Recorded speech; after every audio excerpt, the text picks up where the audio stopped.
Her journey into data governance started with an Excel sheet. Today, she uses KPIs to track how well her team's introducing data products across Česká spořitelna, one of the largest banks in the Czech Republic. And this fall, she's organizing a conference called Dobrodata, with all proceeds going to support palliative care. Meet Pavlína Vajgarová, Data Intelligence Lead at Česká spořitelna. Pavlína, welcome to the show. Thank you for the invitation. You describe your role as implementing business data governance. What does that exactly mean, business data governance? Yeah, but to be honest, I don't feel like I do data governance. I've got a friend, his name is Brandon, and he's from the US, and he said that no one woke up this morning and said, "Do you know what I need in my life? More governance." And me neither. But I've led many reporting teams, and we had the same problem all the time. Too many ad hoc data requests. We couldn't find the right data. When we finally found them, we didn't know what the data meant. So I think that was a time when I started studying data governance. So if you say nobody needs governance, what do you really need?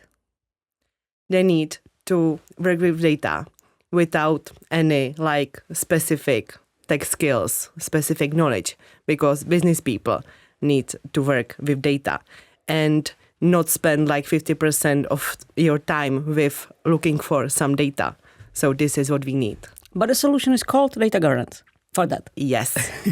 Okay, so how did you start with data governance? What was the aha moment for you when you realized that you are doing data governance actually? It was 3 years ago during strategic planning. My boss told me, Pavlína, you will democratize data. You will bring them closer to our internal customers. And Iveta, our area lead, added, I've got cool name for this activity. It will be Data Boutique. And I didn't know what to do. I took some time, but I've accepted this challenge. I created a little virtual team. We chose one business unit called Financial Health. And we went through many in-depth interviews. I sent hundreds questionnaires, and we prepared prototype. It was data catalog, business terms linked to data locations. This all linked to L2 semantic layers, where each attribute was user-friendly described in a human language. And this all linked to templates in Tableau, so users can take it and start using it.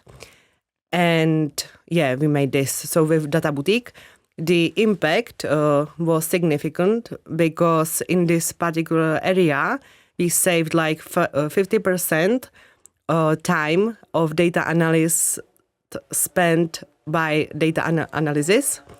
So, and management realized that we need some more mature, scalable solution and framework.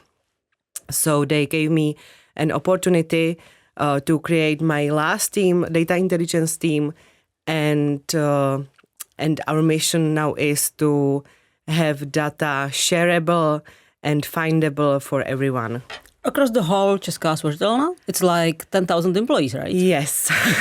Yes, we started with a retail part, but it will be for the whole Česká spořitelna. If you are saying my goal was to democratize data, what was the original reason? What was the original issue and why they thought that the democratizing the data helped them? The original issue was really that we had too many ad hoc data requests. And what means too many? Dozens a day or dozens a month? Yeah, dozens a month, I would say. And, the capacity of data team is limited. So, and business needs data quickly, and they don't have time to wait. and they wanted some kind of self-service solution, so I think this was original reason. And if you are talking about internal customer, who is internal customer in Česká spořitelna for the data team? Like the marketing people, the finance people, or... Yeah, it could be marketing, could be finance, could be some people from some business types, like personalization or customer solutions. So when we go through roles, it could be product owner, it could be business analyst, customer journey expert. Okay, so you started to build a data catalog. You started to describing the data so that everyone understands if I have a name of what, if I have a term, I don't know, due date. What does it mean? Yes, what does it mean? And who is responsible for? In what domain is this term used, or what domain owns this term, and what are similar business terms maybe, and where is this business term located in a data data landscape, data world. So you start with a small POC. This was on which data or which business unit? Yeah, who was like the first victim? It was financial health from FIT tribe. FIT means financial interactions tribe, and it was an application that you can meet on branch when you go to the branch as our client. So banker will go through this application with you and help you with some products. With some kind of this advisory. And the goal of the POC was to show what was the result that you were able to judge and say it was successful or not?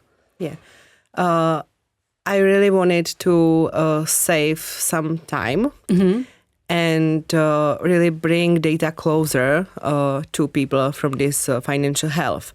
But I didn't want only presentation or methodology, but something very real. So that's why we created this catalog in Excel, and we counted really how many ad hoc we make each month for this particular area, and we cut it to half. So, okay, so what you were able to show to your manager was, hey, we saved 50% of the report requests. This was the result? Not we can say report, but we call it ad hoc analysis. So it could be ad hoc analysis. Yeah, but 50% decline in the requests. Yeah. So I showed really how to do this. I opened my Excel and I introduced the area, and we went through some questions, and I very quickly in Tableau, and I'm not tech person, and very quick in Tableau by using drag and drop approach, how to make visualization, and you really don't have to be tech professional, Maybe what you just mentioned, that you are not a tech person, is quite important in your whole story, right? Yes. So how did it happen that you, as a non-tech person, lead the data governance? It happened by mistake, I would say, because it was 11 years ago, so it's a long time. But I was responsible for methodology of payments in Česká. But maybe just Spořka is Česká short name for Česká spořitelna, just for foreign listeners. Yes, thank you. But I needed some numbers and analysis, and it was really hard for me because I went to like many trainings and I visited some courses, but it was very hard to get data. So I've been in touch with data team, and I don't know how it happened, but they chose me as a part of their team. And but I was better in looking for new use cases and potential how to use our data. So very quickly I became a data lead of the team. But maybe this is the unique and desired combination that you are able to understand what's behind the data, and on the other hand, you are able to understand the business needs, right? This is like your strong suit. Yes, I'm somewhere between, and because I can imagine how hard it is for non-tech people to work with data, because I've experienced it. And I like data people, really, because I think it's some special kind of people. So, and it's my hobby, so that's why I'm in data. But it's true that you have to understand these concepts and Okay, frameworks. so you start with the FIT team. It was successful. You showed the results. What was next? Like, hey, Pavlína, roll it out to the whole Česká spořitelna. What was the next step? I think it was when Tomáš Metz joined Česká spořitelna, my previous boss, and his mission was to make cloudification of our application. It's one of many prerequisites to have data governance in place. So this was at the beginning. So the POC was successful, and what was the next plan? You started to prepare a roadmap, or choose maybe the proper tools? I don't know how scalable this approach is using the Excel. We prepared a roadmap and we divided this activity into 3 phases. The first one was preparation. So from the internal team's perspective, I had to hire some new people like data architects and other data specialists. From the business perspective, management chose other 2 business units. It was protection and it was unsecured financing. And we had to explain what we will do and what data governance is. And we mapped the whole portfolio and set up some goals. And from the data tool, data governance platform perspective, we created a long list of data governance tools like Atacama, Colibra, Atlan, Daviso, and so on. This was the first phase. It took like 6 months. So, but you were allowed to build your own team? Yes. That's great. Yeah, awesome. I know. How large the team was at the beginning and then in the end? At the beginning, we were 3 people. And at the end? And at the end, we are 8 people. Yeah, in total. Yeah, 8 people. Okay, so you started to choose the right data governance platform. Yes. So next phase was validation. So what we have drafted in the first phase, and I didn't mention that we also drafted data products methodology. So what we have drafted in the first phase, we validated in the second phase. So we built first data products.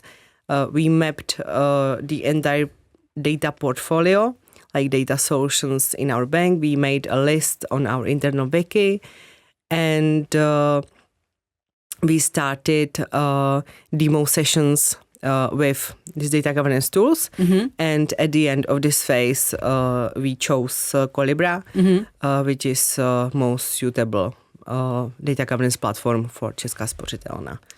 So it was the second phase. What were the first data products? What can we imagine? Data products about sales, I can mention. because there were a need to have consolidated data about sales. Because this is needed for example, for motivational reporting at branches. So we help to moderate it first discussions, and we help to create logical architecture and to create business terms.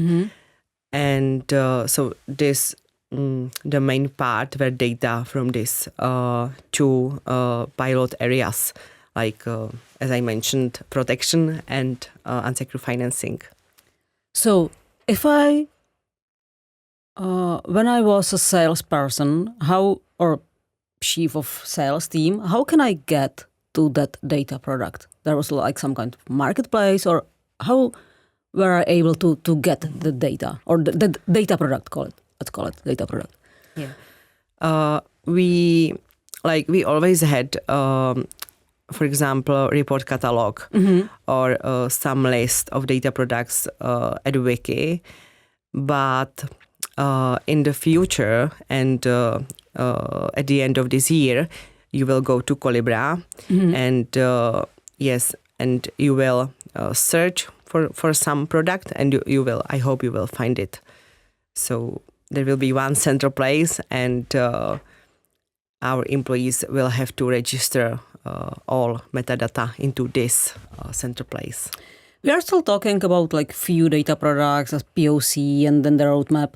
What's the not the final goal, because it's probably an ongoing journey for all time long, but how many data products would like Česká spořitelna have, or how much data would they like to democratize and maybe build in some kind of data mesh, if we can call it like that?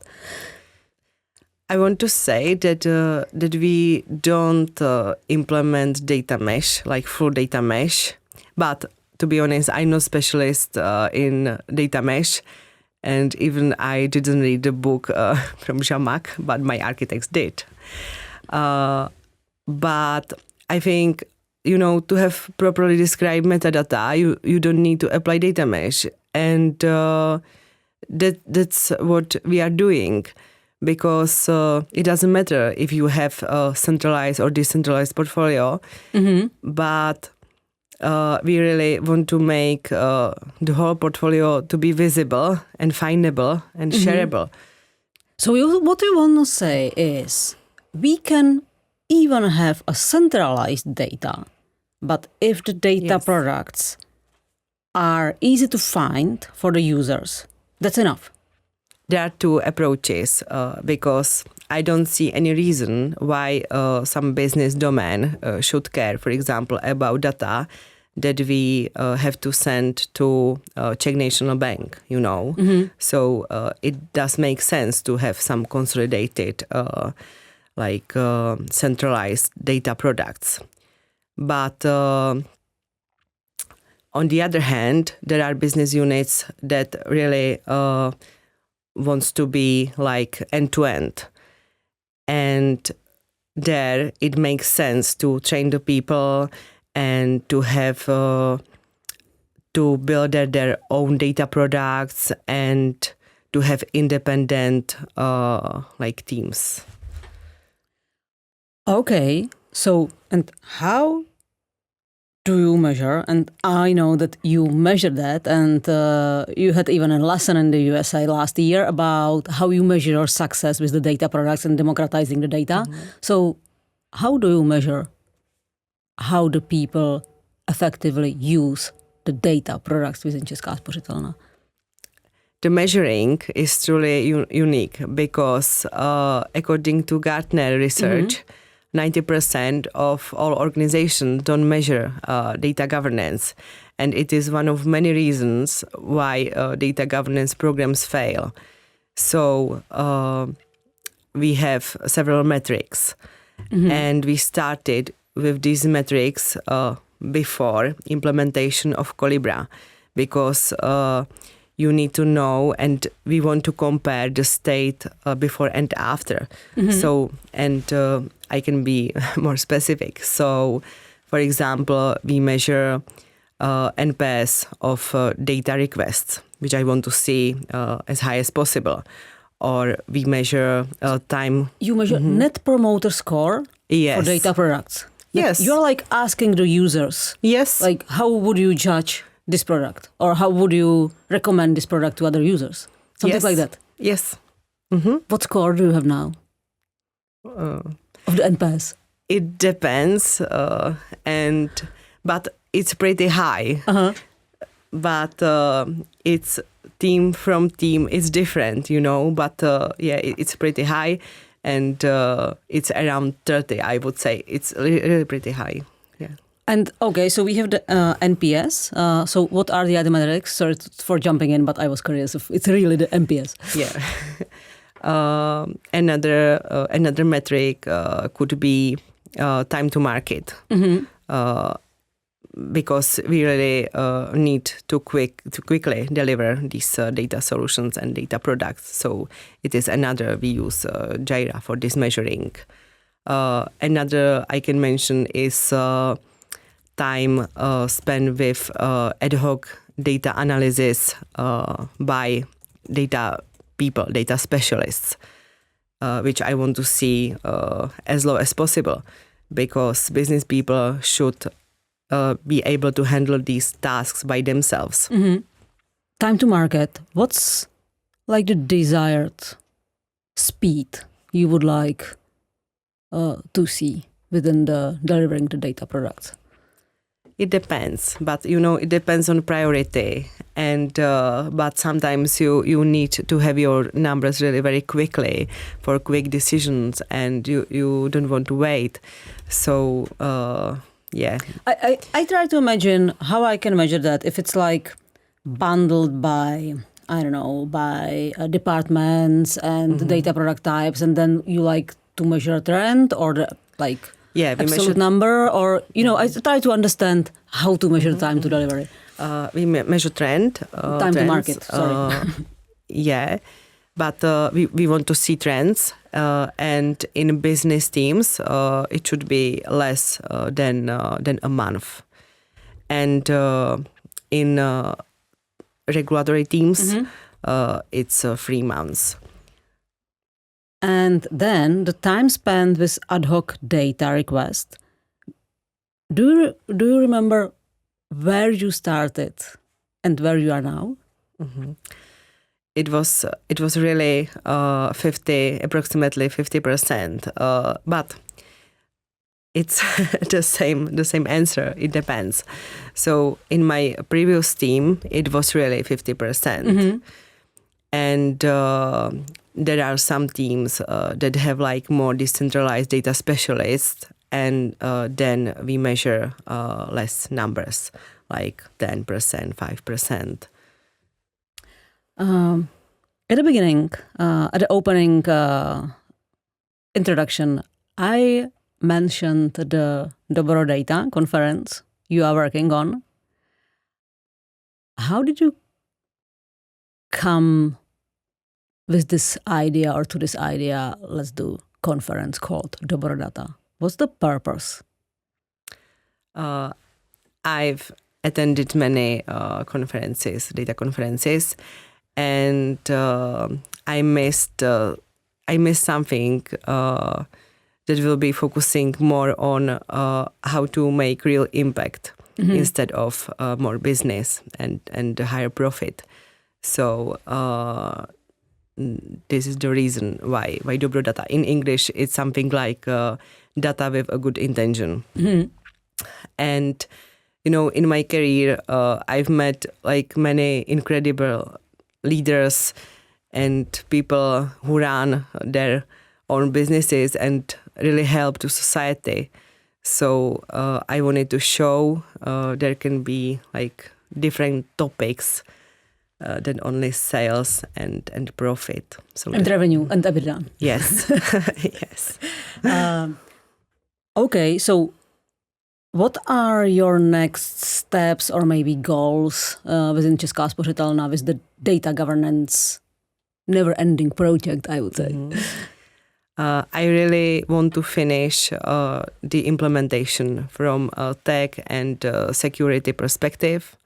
And I want to finalize and polish our framework, our playbook, and to create a digital academy, like trainings for users, and make the main rollout to the main business units and load metadata, because now we loaded metadata from these pilots.